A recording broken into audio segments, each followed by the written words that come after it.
तो आइए स्टार्ट करते हैं दाऊद यूनिवर्सिटी के पास पेपर्स केमिस्ट्री के एमसीक्यू नंबर 11 से लेकर एमसीक्यू नंबर 25 तक आज की इस वीडियो के अंदर हम डिस्कस करने लगे हैं। तो जैसे कि आप सबको अब पता चल चुका है कि आज हमारी वीडियो 2 स्टार्ट हुई है और आज की वीडियो 2 के अंदर हम एमसीक्यू नंबर 11 से लेकर एमसीक्यू नंबर 25 तक हम लोग आज पढ़ेंगे और हमारा सब्जेक्ट है केमिस्ट्री। केमिस्ट्री के एमसीक्यू नंबर 11 से लेकर एमसीक्यू नंबर 25 तक हम लोग आज पढ़ने लगे हैं। तो हम लोग सॉल्व कर रहे हैं दाऊद यूनिवर्सिटी कराची के पास्ट पेपर्स। यहाँ तक आप सबको सब कुछ चीज़ें पता लग चुकी हैं। अगर आपका टेस्ट दाऊद यूनिवर्सिटी का राउंड 1 है तो उसके लिए भी ये हेल्पफुल है और राउंड 2 के लिए भी हेल्पफुल है। और ये हमारा प्रोजेक्ट है 3D मल्टीप्लाई बाय मकसद, यानी 3D अकेडमी और मकसद दोनों के साथ में मिलकर हम ये लोग ये प्रोजेक्ट कर रहे हैं। तो आइए बढ़ते हैं, ज़रा एमसीक्यू नंबर 11 पर चलते हैं। एमसीक्यू नंबर 11 के अंदर क्या कहा जा रहा है? Photochemical reactions have usually order. Photochemical reactions का आम तौर पर ऑर्डर क्या होता है? तो फोटोकेमिकल रिएक्शंस का जो ऑर्डर होता है वो ऑर्डर होता है 0। फोटोकेमिकल रिएक्शंस वो होते हैं जो कि सनलाइट की वजह से होते हैं, यानी फोटॉन्स की वजह से होते हैं। जैसे कि अगर मैं बात करूँ मीथेन गैस है, अगर मैं इसको क्लोरीन गैस के साथ में रिएक्ट करवाता हूँ तो मीथेन गैस को जब क्लोरीन गैस के साथ में रिएक्ट करवाया जाएगा डार्क के अंदर, यानी कि अंधेरे के अंदर रिएक्ट करवाया जाएगा, तो कोई रिएक्शन नहीं होगा। कोई रिएक्शन इसलिए नहीं होगा क्योंकि मीथेन तो रिएक्ट करने के लिए तैयार होगा क्लोरीन गैस से, लेकिन ये जो क्लोरीन गैस है ये क्लोरीन गैस होती है फोटो एक्टिव। फोटो एक्टिव होने का मतलब ये है कि ये फोटॉन से एक्टिवेट होगी, एक्टिवेटेड बाय फोटॉन्स। अब फोटॉन्स कहाँ से आते हैं? फोटॉन्स आते हैं अल्ट्रावायलेट लाइट के अंदर, या जो भी लाइट होती है उसके अंदर फोटॉन्स मौजूद होते हैं। अल्ट्रावायलेट रेडिएशन के अंदर फोटॉन्स मौजूद होंगे। तो अब इसका मतलब ये है कि डार्क में तो ये कोई रिएक्शन नहीं कर रही, लेकिन अगर मैं सनलाइट के अंदर ये वाला रिएक्शन करवाऊंगा तो सनलाइट के अंदर होंगी अल्ट्रावायलेट रेडिएशंस। जब अल्ट्रावायलेट रेडिएशंस होंगी तो उसके अंदर होंगे फोटॉन्स, और फोटॉन से ये रिएक्शन एक्टिवेट होगा, क्लोरीन गैस एक्टिवेट होगी और रिएक्शन होके बन जाएगा ये मिथाइल क्लोराइड और साथ में HCl बनेगा। अब इसका मतलब ये हुआ कि ये रिएक्शन रिएक्टेंट्स के ऊपर डिपेंड नहीं कर रहा, ये रिएक्शन डिपेंड कर रहा है अल्ट्रावायलेट रेडिएशंस के ऊपर। इसका मतलब ये एक सूडो ऑर्डर देगा। ऐसे रिएक्शंस को हम लोग बोलते हैं जीरोथ ऑर्डर रिएक्शन। तो आई होप कि आपको ये वाला एमसीक्यू समझ में आया होगा। आइए बढ़ते हैं नेक्स्ट एमसीक्यू पर। नेक्स्ट एमसीक्यू में हमसे क्या पूछा जा रहा है? नेक्स्ट एमसीक्यू हमारा है एमसीक्यू नंबर 12, और एमसीक्यू नंबर 12 के अंदर हमसे पूछा जा रहा है डैश आर बायोलॉजिकल कैटलिस्ट। इनमें से कौन सी चीज़ें हैं, मतलब कौन सी चीज़ ऐसी जो कि बायोलॉजिकल कैटलिस्ट होती है? बायोलॉजिकल कैटलिस्ट का मतलब यह हुआ कि जो लिविंग बॉडी के अंदर मौजूद रिएक्शंस को स्पीड अप कर दें। लिविंग बॉडीज के अंदर या लिविंग ऑर्गेनिजम्स के अंदर ये क्या करते हैं? रिएक्शन को स्पीड अप करते हैं। लिविंग ऑर्गेनिजम्स जैसे कि एनिमल्स के अंदर एनिमल्स, ह्यूमंस और प्लांट्स, ठीक है, ये हमारे पास हो गए लिविंग ऑर्गेनिजम्स। इनके अंदर जो केमिकल रिएक्शंस है उन केमिकल रिएक्शंस को बूस्ट अप कर दे, उस चीज़ को कहा जाएगा बायोलॉजिकल कैटलिस्ट। तो केमिकल रिएक्शंस को बूस्ट अप कर दे, ठीक है, रिएक्शन की स्पीड को तेज कर दे। अब केमिकल रिएक्शंस जो ह्यूमन बॉडीज के अंदर हो रहे होते हैं या किसी भी एनिमल बॉडीज के अंदर हो रहे होते हैं वो कौन कौन से हो सकते हैं? वो हो सकते हैं डाइजेशन के, रेस्पायरेशन के, ऑक्सीडेशन के, रिडक्शन के, और इसी तरह से और बहुत सारी चीज़ों के ये रिएक्शंस हो रहे होंगे, मेटाबॉलिज्म मेंटेनेंस के। तो ये सारे रिएक्शंस हो रहे होते हैं हमारे लिविंग बॉडीज के अंदर, लिविंग ऑर्गेनिजम्स के अंदर। उनको जो बूस्ट अप करता है उस चीज़ का नाम क्या है? उसका नाम है एंजाइम। तो हमारा सही ऑप्शन हो जाएगा ऑप्शन डी। ऑप्शन डी है हमारा एंजाइम। एंजाइम क्या करता है? लिविंग बॉडीज के अंदर रिएक्शंस को स्पीड अप कर देता है। आइए आगे बढ़ते हैं नेक्स्ट एमसीक्यू पे। नेक्स्ट एमसीक्यू में हमसे पूछा जा रहा है एमसीक्यू नंबर 13 के अंदर के मेटालॉइड्स आम तौर पे कौन से ऑक्साइड्स फॉर्म करते हैं? Metalloids gives dash oxides. Metalloids कौन कौन से ऑक्साइड्स फॉर्म करते हैं? हमारे पास ऑप्शंस हैं acidic oxides, basic oxides, amphoteric oxides या न्यूट्रल ऑक्साइड्स। इसका सही ऑप्शन है एम्फोटेरिक ऑक्साइड्स। जो मेटालॉइड्स होते हैं एम्फोटेरिक ऑक्साइड्स। सबसे पहले तो आपको ये समझना पड़ेगा एसिडिक ऑक्साइड्स कौन से देते हैं, बेसिक ऑक्साइड्स कौन से देते हैं, और ये एम्फोटेरिक क्यों होते हैं, इसको समझते हैं। जरा हम लोग बात कर लेते हैं पहले मेटल्स की। अगर हम लोग अल्कली मेटल्स की बात कर लें तो अल्कली मेटल्स के अंदर आ जाएगा सोडियम, पोटेशियम, रुबीडियम, लिथियम, सही ना, कैल्शियम वगैरह वगैरह वगैरह वगैरह। तो ये मेटल्स हैं। अगर इनके ऑक्साइड्स की बात करें, मान लें कि मैं बात करता हूँ सोडियम के ऑक्साइड की। सोडियम ऑक्साइड को अगर मैं पानी के अंदर डिजोल्व करूँ तो जरा देखिएगा आगे जाके क्या चीज़ फॉर्म होगी। हमारे पास 2 सोडियम है, 2 ऑक्सीजन है और 2 ही हाइड्रोजन भी हैं। तो ये आगे जाके फॉर्म कर लेगा 2NaOH। अब 2NaOH क्या है? 2NaOH तो एक बेस है, सोडियम हाइड्रोक्साइड एक बेस है। तो इसका मतलब ये हुआ कि ये जो सोडियम ऑक्साइड था, ये सोडियम ऑक्साइड एक बेसिक ऑक्साइड था, क्योंकि जब ये वाटर के अंदर डिसॉल्व हुआ तो वाटर के अंदर डिसॉल्व होने के बाद इसने एक बेस फॉर्म किया। अगर हम बात करते हैं किसी नॉन मेटल की, लेट से कि अगर मैं फ्लोरीन की बात करता हूँ या अगर मैं क्लोरीन की बात करता हूँ, जैसे क्लोरीन के ऑक्साइड्स की बात कर लेते हैं। तो अगर मान लीजिए मेरे पास क्लोरीन के ऑक्साइड्स हैं, क्लोरीन को जब मैं पानी के अंदर डिसॉल्व करूंगा तो ये क्या बनाएगा? ये बनाएगा HCl। ये क्या बनाएगा? HOCl। अब HOCl ये क्या चीज़ बना रहे हैं? एक्चुअली ये बना रहे हैं hypochlorous acid, hydrochloric acid, hypochlorous acids, hypochlorous acid बन रहा है यहाँ पे। यहाँ पे क्या बन रहा है? हाइड्रोक्लोरिक एसिड बन रहा है। तो इसका मतलब ये हुआ कि ये एसिड्स है ना, ये एसिड्स हैं, ये एसिड्स हैं। अब ये एसिड्स है तो इसका मतलब ये जो क्लोरीन के ऑक्साइड होंगे यानी किसी नॉन मेटल के ऑक्साइड होंगे, ये होंगे एसिडिक ऑक्साइड्स। अब आपको मेरे ख्याल में ये बात समझ में आ ही गई होगी। अगर मैं जैसे बात करूं कार्बन डाइऑक्साइड की, कार्बन डाइऑक्साइड एक एसिडिक ऑक्साइड है, क्योंकि कार्बन डाइऑक्साइड को जब आप पानी के अंदर डिसॉल्व करते हैं, वाटर के अंदर डिसॉल्व करते हैं, तो ये क्या बनाता है? ये बना लेता है H2CO3। H2CO3 जो है वो क्या कहलाता है? Carbonic acid. अब ये कार्बोनिक एसिड एक एसिड है, इसका मतलब कार्बन डाइऑक्साइड जो है वो एसिडिक एसिडिक चीज होगी, यानी एसिडिक सब्सटेंस होगा, तभी वो एक एसिड फॉर्म कर पा रहे हैं। ऐसे भी समझ में नहीं आया तो आप देख लीजिए सल्फर ट्राइऑक्साइड। सल्फर ट्राइऑक्साइड ये सल्फर नॉन मेटल है ना, और सल्फर नॉन मेटल है, उसका एक ऑक्साइड है। अगर इसको वाटर के अंदर डिसॉल्व करेंगे तो ये क्या बनाएगा? H2SO4 बनाएगा, डाइल्यूट H2SO4 बनाएगा। अब H2SO4 ये भी एसिड है, इसका मतलब ये क्या हुआ? इसका मतलब सल्फर ट्राइऑक्साइड जो होता है वो क्या होता है भाई?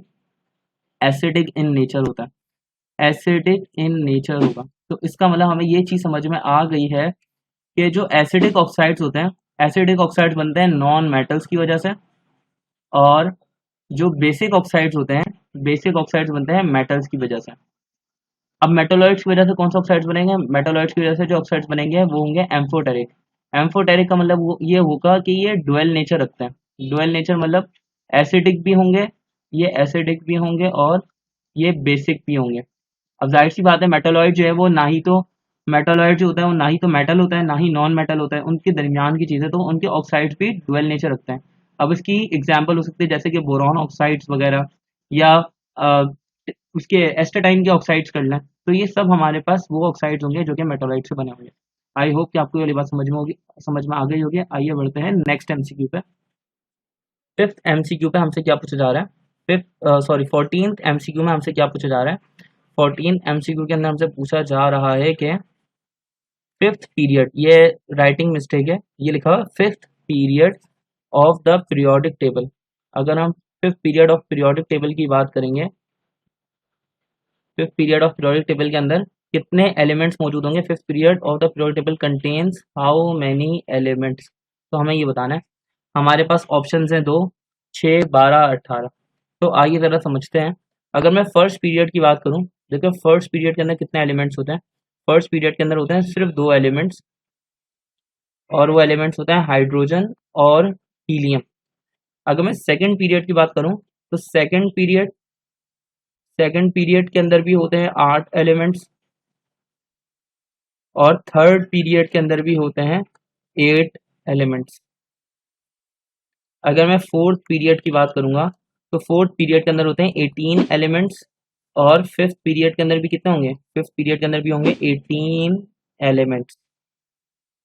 सिक्स पीरियड के अंदर कितने होंगे? सिक्स पीरियड के अंदर होंगे भाई साहब 32 एलिमेंट्स, और सेवेंथ पीरियड जो कि अभी इनकम्प्लीट है उसके अंदर भी मैक्सिमम कितने एलिमेंट्स आएंगे? उसके अंदर भी आएंगे मैक्सिमम 32 ही एलिमेंट्स। ठीक है, अभी इनकम्प्लीट है, बहरहाल ये इनकम्प्लीट है ये, तो मैं अभी इसको इनकम्प्लीट लिख देता हूँ। हमसे पूछा गया सिर्फ और सिर्फ कौन से पीरियड के बारे में? फिफ्थ पीरियड के बारे में। फिफ्थ पीरियड के अंदर कितने एलिमेंट्स होंगे? फिफ्थ पीरियड के अंदर अब होंगे 18 एलिमेंट्स, और आपको ये वाली चीज समझ में आ ही गई होगी। आई hope you get the answer. तो हमारा option D is the right answer. आइए आगे बढ़ते हैं नेक्स्ट एमसीक्यू पे। नेक्स्ट एमसीक्यू जो कि एमसीक्यू नंबर 15 है, इसके अंदर क्या पूछा जा रहा है कि electronegativity difference for ionic bonds must be greater than. जो आयनिक बॉन्ड्स के अंदर इलेक्ट्रोनेगेटिविटी का डिफरेंस है वो ज़्यादा होना चाहिए इनमें से किस चीज़ से। तो इसका सही आंसर है 1.7। अब ये 1.7 कैसे है ये मैं आपको समझाता हूँ। हमारे पास इलेक्ट्रोनेगेटिविटी डिफरेंस अगर ज़ीरो होगा, इसको मैं ऐसे लिख देता हूँ, डिफरेंस ऑफ इलेक्ट्रोनेगेटिविटी अगर ज़ीरो होगा तो बॉन्ड होगा नॉन पोलर कोवेलेंट बॉन्ड होगा इन नेचर ना। अगर हमारे पास इलेक्ट्रोनेगेटिविटी का डिफरेंस ज़ीरो, अगर इलेक्ट्रोनेगेटिविटी का डिफरेंस ज़ीरो से बड़ा हो लेकिन छोटा हो किस चीज़ से, 1.7 से, यानी मैं इसको ऐसे बोल सकता हूँ ज़ीरो से बड़ा हो लेकिन छोटा हो किस चीज़ से, 1.7 से छोटा हो, तो फिर ये बॉन्ड बन जाएगा polar covalent bond. Polar covalent bond अगर इलेक्ट्रोनेगेटिविटी का डिफरेंस 1.7 से बड़ा हो, 1.7 से बड़ा हो लेकिन छोटा हो किस चीज़ से, 3 से, तो ये बॉन्ड बन जाएगा आयनिक, आयनिक बॉन्ड। अगर इलेक्ट्रोनेगेटिविटी का डिफरेंस एग्जैक्टली एग्जैक्टली 1.7 हो तो फिर ये होगा 50% आयोनिक और 50% पोलर कोवेलेंट बॉन्ड, यानी कि दरमियान में होगा। 50% पोलर कोवेलेंट बॉन्ड होगा, 50% आयनिक बॉन्ड होगा अगर इलेक्ट्रोनेगेटिविटी का डिफरेंस एग्जैक्टली 1.7 हो तो लेकिन हमें इन सब चीज़ों से ये तो समझ में आ ही गया है कि इलेक्ट्रोनेगेटिव का डिफरेंस आयनिक बॉन्ड्स के लिए कितना होना चाहिए। आयनिक बॉन्ड्स के लिए डिफरेंस जो है वो ग्रेटर देन होना चाहिए 1.7 से। उन्होंने पूछा must be greater than, electronegative का डिफरेंस ग्रेटर देन होना चाहिए किस चीज़ से, 1.7 से। तो हमारा ऑप्शन बी है राइट आंसर होगा। आई hope you get the answer. MCQ number 16 के अंदर हमसे क्या पूछा जा रहा है, the measurement of degree of disorder is called. Measurement of degree of disorder क्या कहलाता है, तो ये सीधा सीधा डेफिनेशन है किस चीज़ की, ये डेफिनेशन है एंट्रोपी की।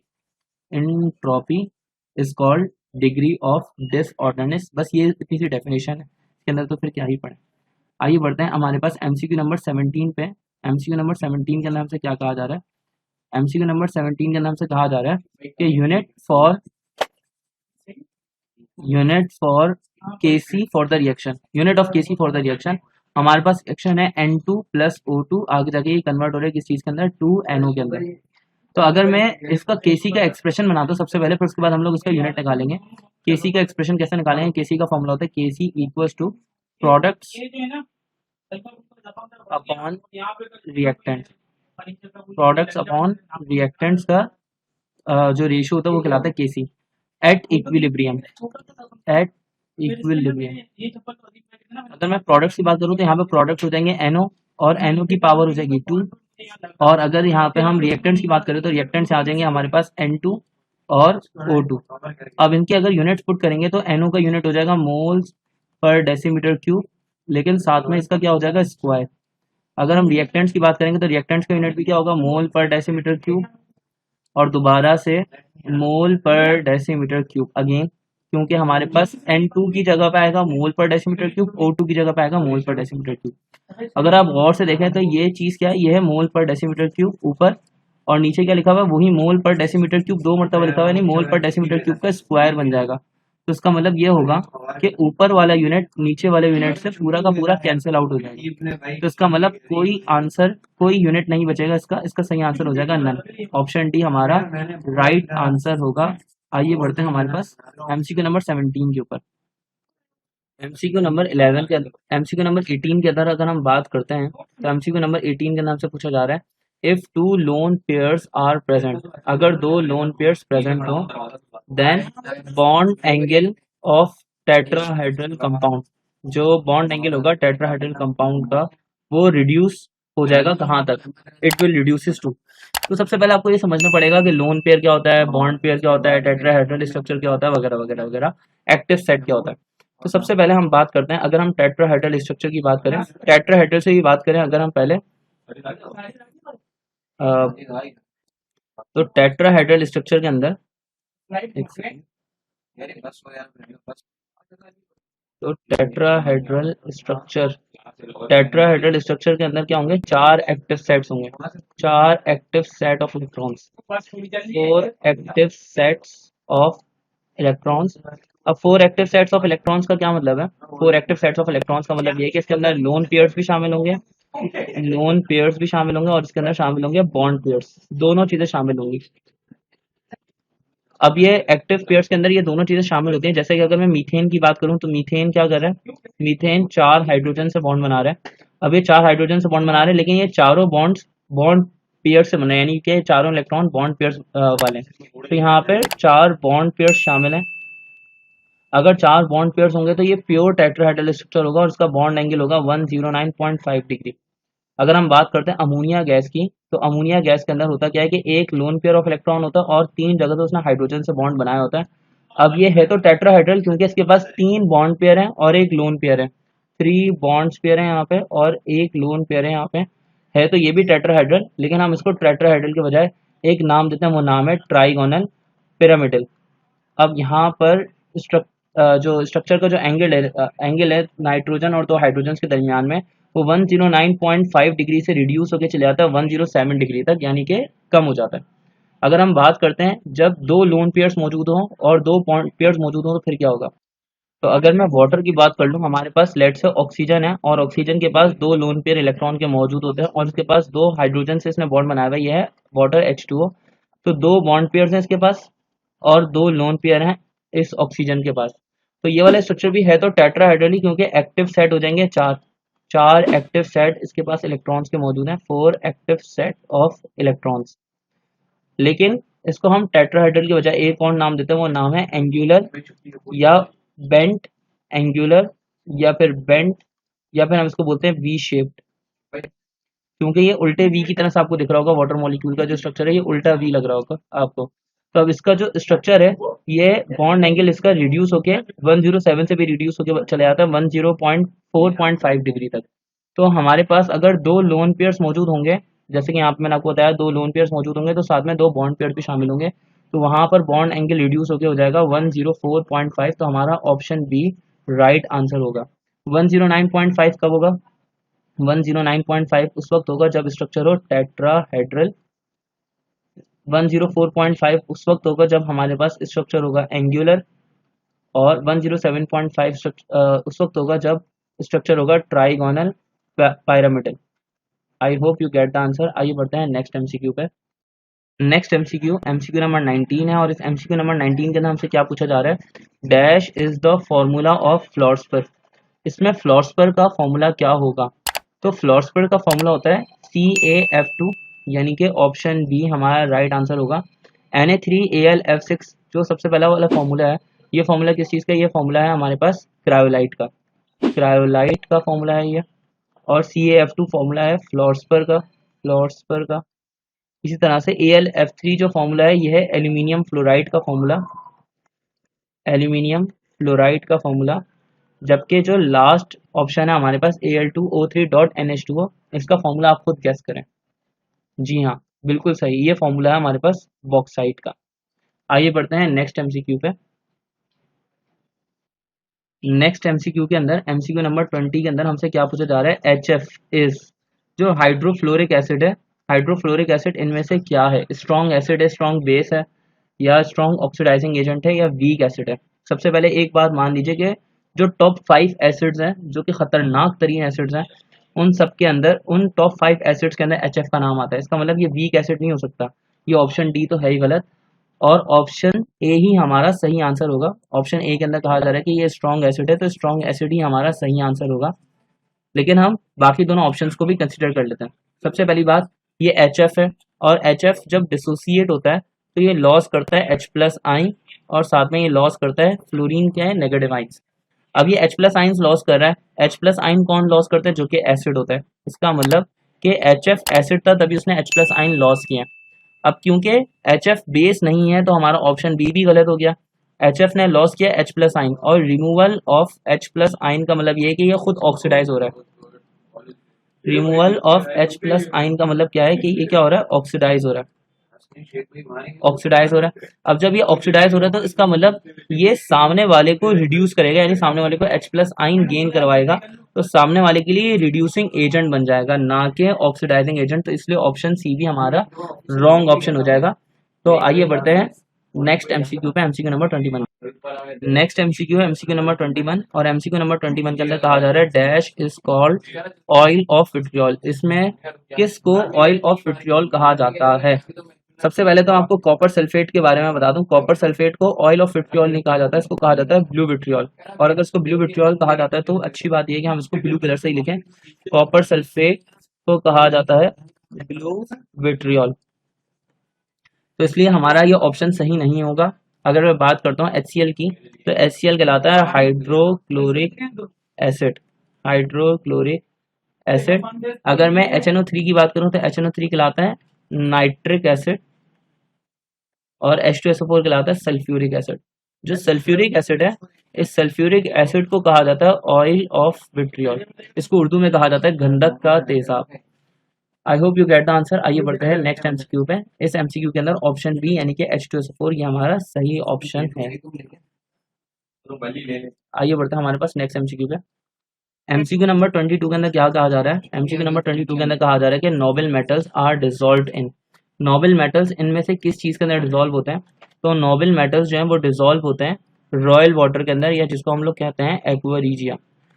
नोबल मेटल्स यानी कि गोल्ड, कीमती मेटल जैसे कि गोल्ड हो गया, सिल्वर, प्लेटिनियम, प्लेटिनियम और निकल वगैरह, ये सब डिसॉल्व होते हैं रॉयल वाटर के अंदर, और रॉयल वाटर को कहा जाता है aqua regia.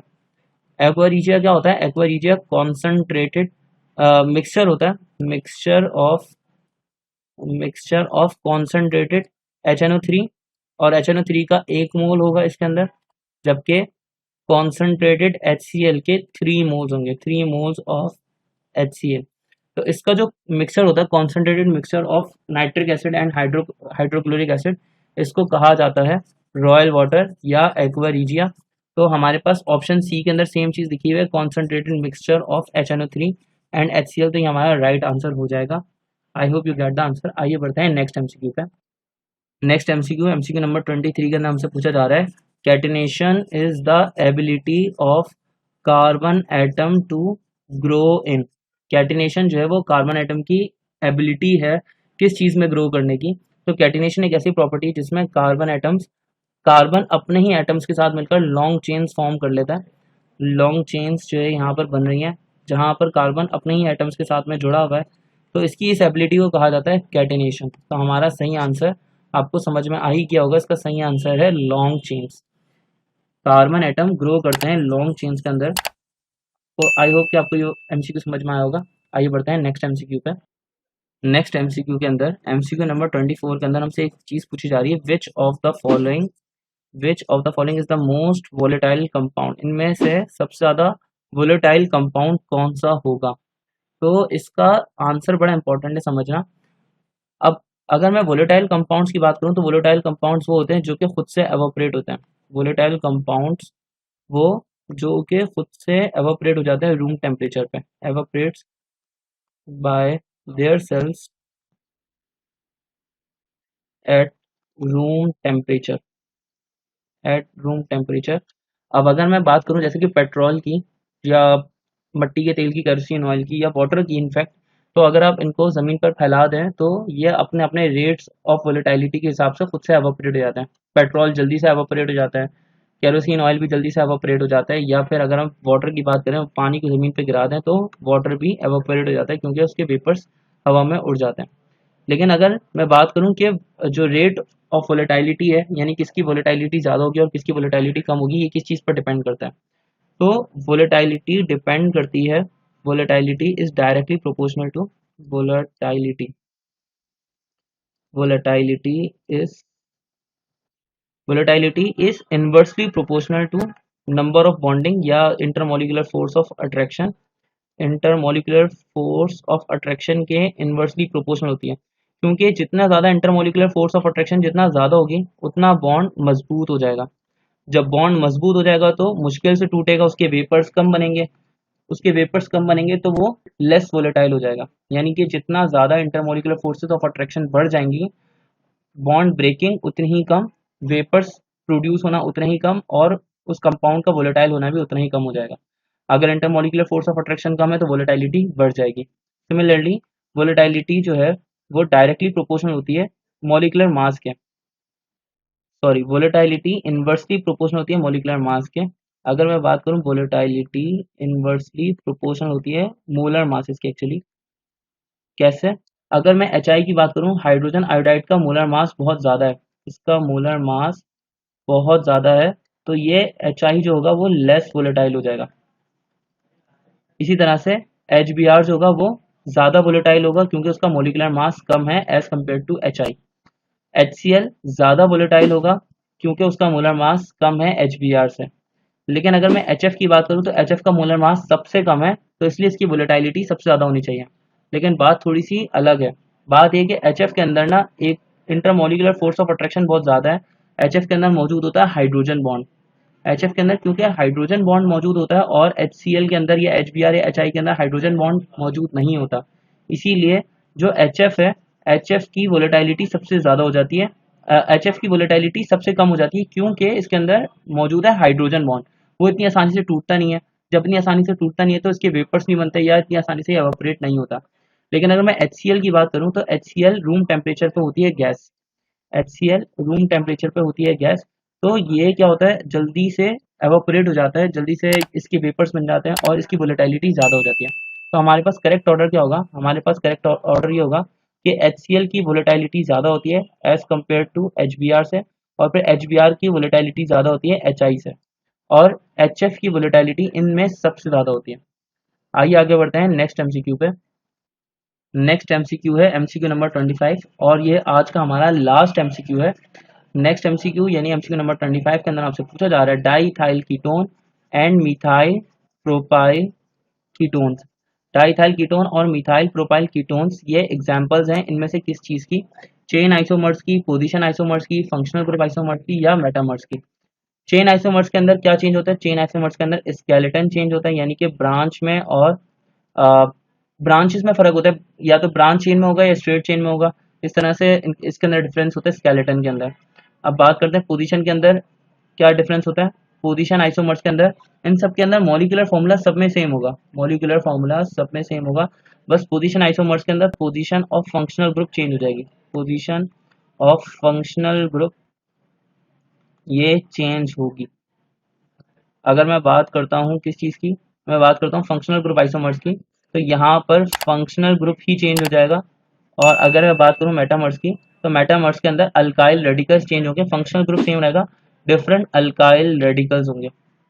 Alkyl radicals change, alkyl radicals different, लेकिन functional group same, functional group same. तो अगर मैं बात करता हूँ डाई इथाइल कीटोन की और डाई मिथाइल प्रोपाइल कीटोन की, तो कीटोन और कीटोन इन सब के अंदर, दोनों के अंदर फंक्शनल ग्रुप तो सेम है क्योंकि ये सेम फैमिली से बिलोंग कर रहे हैं।